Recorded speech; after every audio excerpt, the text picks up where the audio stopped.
রমজানের শেষ 10 রাতের একটি দোয়া, যে দোয়া রাসূল সাল্লাল্লাহু আলাইহি ওয়াসাল্লাম নিজেই শিখিয়ে দিয়েছেন।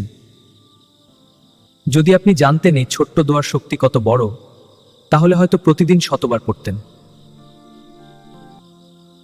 একদিন উম্মুল মুমিনিন আয়েশা বিনত আবি বকর রাসূলুল্লাহ সাল্লাল্লাহু আলাইহি ওয়াসাল্লামকে একটি গুরুত্বপূর্ণ প্রশ্ন করেছিলেন। তিনি বললেন, যদি আমি লাইলাতুল কদর পাই তাহলে আমি কি দোয়া পড়ব?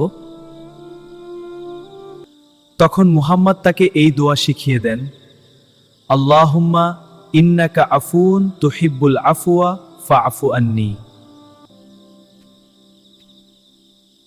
এই দোয়ার মধ্যে 3টি অসাধারণ বিষয় রয়েছে। এখানে বলা হয়েছে আল্লাহ আফুন, অর্থাৎ তিনি এমন ক্ষমাশীল যিনি গুনাহকে মুছে দেন।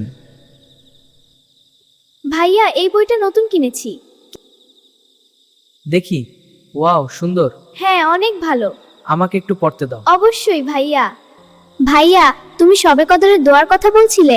হ্যাঁ, শবে কদরের দোয়া খুব গুরুত্বপূর্ণ, এর ফজিলত অনেক। আমাকে একটু শেখাবে? আমিও জানতে চাই। অবশ্যই, শোনো। আল্লাহুম্মা ইন্নাকা আফুন তুহিব্বুল আফওয়া ফাফু আন্নি। আমিও এটা জানি, তোমাকে শোনাই। আল্লাহুম্মা ইন্নাকা আফুন তুহিব্বুল আফওয়া ফাফু আন্নি। আমিন।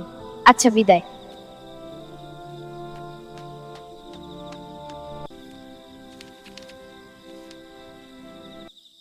আমরা অনেক সময় ভাবি আমাদের গুনাহ এত বেশি যে ক্ষমা পাওয়া কঠিন, কিন্তু এই দোয়া আমাদের শেখায় আল্লাহ ক্ষমা করতে ভালোবাসেন।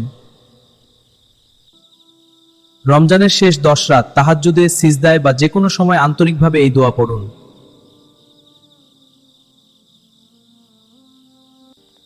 ভাইয়া, সেহরি খাওয়ার সময় হয়েছে, নিচে আয়। হ্যাঁ, আসছি। তাড়াতাড়ি কর, সবাই অপেক্ষা করছে। ঠিক আছে, চল।